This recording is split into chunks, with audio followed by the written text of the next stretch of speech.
আসসালামু আলাইকুম প্রিয় দর্শক। আজকের পর্বে করলার খুবই মজার ও লোভনীয় একটি রেসিপি নিয়ে এসেছি। কোনো তিতা ছাড়াই মজার এই করলা ভাজি তৈরি করা খুবই সহজ। তো এখানে আমি করলা ভাজির জন্য 2টা বড় সাইজের করলা নিয়েছি। বড় সাইজের করলা নিলে কি হয়, করলাগুলো তিতা কম হয়। আর একটা টমেটো, এগুলো সব আমি কুচি করে কেটে নিব। আমি করলা কেটে নিয়েছি খুব পাতলা করে। করলাটা একদম কচি ছিল। আর এখানে আমি আগে থেকে পানি দিয়ে রেখেছি, পানিটা ফুটতে শুরু হয়েছে। আর এ পর্যায়ে এখানে আমি লবণ দিয়ে দিচ্ছি সামান্য পরিমাণ। লবণটাকে পানির সাথে মিশিয়ে নিয়ে আমি এখানে সবগুলো ধুয়ে রাখা করলা এখানে দিয়ে দিচ্ছি। করলা যদি লবণ আর পানি দিয়ে একটু হালকা ভাপিয়ে নেন, তাহলে করলা থেকে সব তিতা বেরিয়ে যাবে এবং খেতেও ভালো লাগবে। আমি ঢাকনা দিয়ে দিলাম খুব ভালোভাবে একটা বলক আসার জন্য। এবার পানিতে খুব ভালোভাবে একটা বলক এসেছে। আমি একটু করলাটা নাড়িয়ে দিচ্ছি।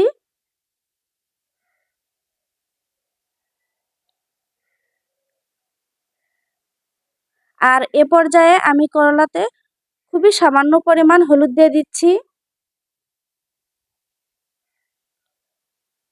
আবার আমি ঢাকনা দিয়ে দিব, এটা ঠিক 5 মিনিট পর্যন্ত ফুটানোর জন্য।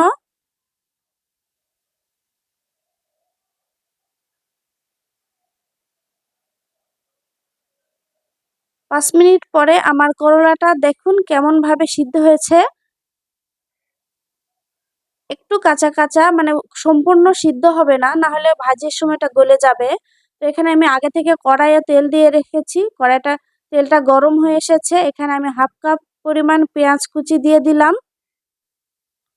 পেঁয়াজটাকে হালকা একটু নেড়ে নিব। এবার সাইড করে রেখে এখানে দিচ্ছি কুচানো রসুন আর কাঁচা মরিচ আমি ছোট ছোট করে কেটে রেখেছি, সেগুলো দিয়ে দিলাম। তো হালকা নেড়ে আমি এবার সাইড করে কুচিয়ে রাখা টমেটোগুলো দিয়ে দিচ্ছি। আমি এখানে একটা সম্পূর্ণ টমেটোই নিয়েছি। আর এখানে সামান্য পরিমাণ লবণ, সামান্য পরিমাণ জিরা গুঁড়ো দিয়ে দিলাম। এটাকে এখানে নেড়ে নিব। লবণ দিলে টমেটো থেকে পানি ছাড়বে।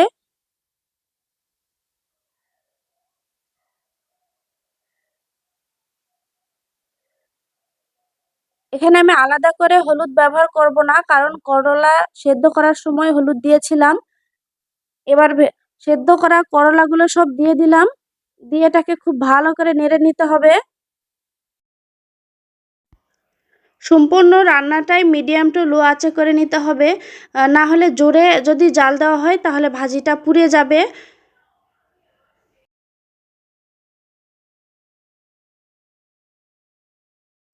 এবার আমি এটাকে ঢাকনা দিয়ে দিব।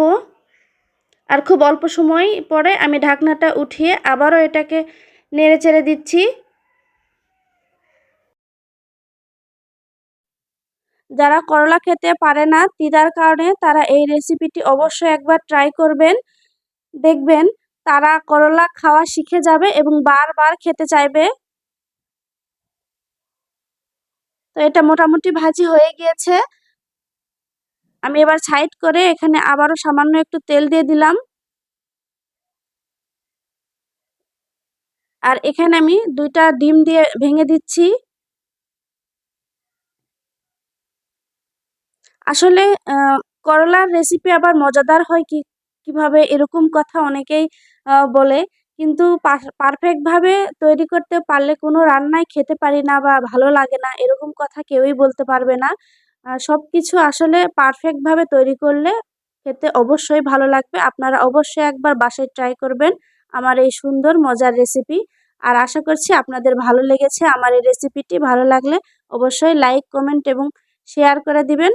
আমার ইউটিউব চ্যানেলটি সাবস্ক্রাইব করে পাশে থাকা বেল বাটন প্রেস করে দিবেন, যেন আমার সুন্দর সহজ ঘরোয়া উপকরণের রান্নার ভিডিওর নোটিফিকেশন আপনার কাছে পৌঁছে যায়। তো আমার এই ডিমটা আবার ভেজে নেওয়া হয়ে গিয়েছে।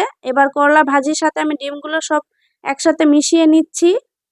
আমি এখানে করলাতে সামান্য পরিমাণ লবণ দিয়েছিলাম সেদ্ধ করার সময়, পরবর্তীতে টমেটোর সাথে আবার লবণ দিয়েছি।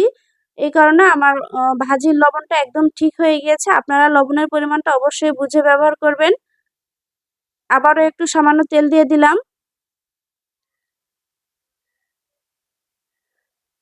করলা, টমেটো আর ডিম দিয়ে একসাথে ভাজি, এটা খুবই মজার একটি রেসিপি, খুবই ভালো লাগে।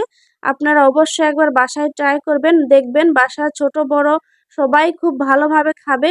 অনেক ছোট বাচ্চারা আছে করলা খেতে চায় না, আপনারা অবশ্যই একবার বাসায় ট্রাই করে এটা বাচ্চাদের খেয়ে দিতে পারেন।